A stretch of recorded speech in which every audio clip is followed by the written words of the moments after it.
Was the lowest level you can beat Pokemon Red and Blue using a Cloyster. We were on to Agatha. So in this run, basically what we wanted to do was to try to freeze something and then use a bunch of withdrawals. Now the withdrawal's not going to help our defense too much because the main thing we are concerned about is Nightshade. But if you will notice, I did Rare Candy right before, so we shouldn't level up. And that way we are going to be able to do more damage and potentially outspeed. So once we see that freeze, we're free to go. Remember in Gen 1, once you are frozen, you cannot become unfrozen unless you are hit with a fire type move. And I am not even kidding, that is real. Or I suppose a full restore would also do that. But unless Agatha decides to switch out, I'm pretty much free to go. So I'm just upping my withdrawals here. It's about a 10% chance to freeze. So we just kind of reset till we get it.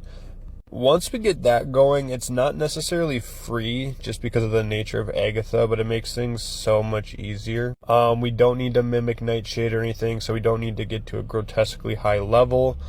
We can just go ahead and start knocking out her Pokemon. We have super effective against the Golbat. Arbok really can't do anything to us because it is all physical moves.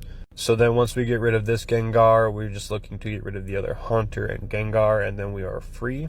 So with that down and us in a good position to beat Agatha, out comes the Golbat. We're going to go for Ice Beam. Ice Beam is going to be a one-hit KO, so that is nice to see. And then we have the Haunter.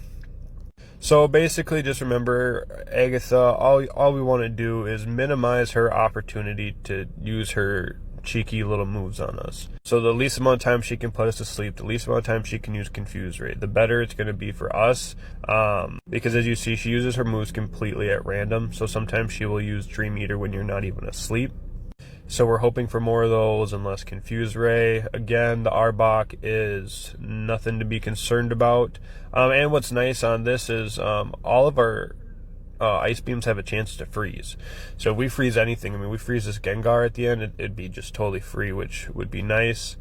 And we have enough PP to take care of it. So we go ahead, we go for Ice Beam, does about half. It goes for Nightshade, which is fine because it's going to do 60, so we'll be left with 18.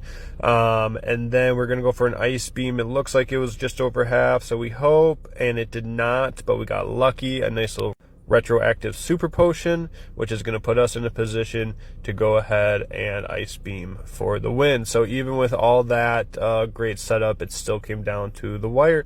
So that is Agatha for you. So the question I ask you is,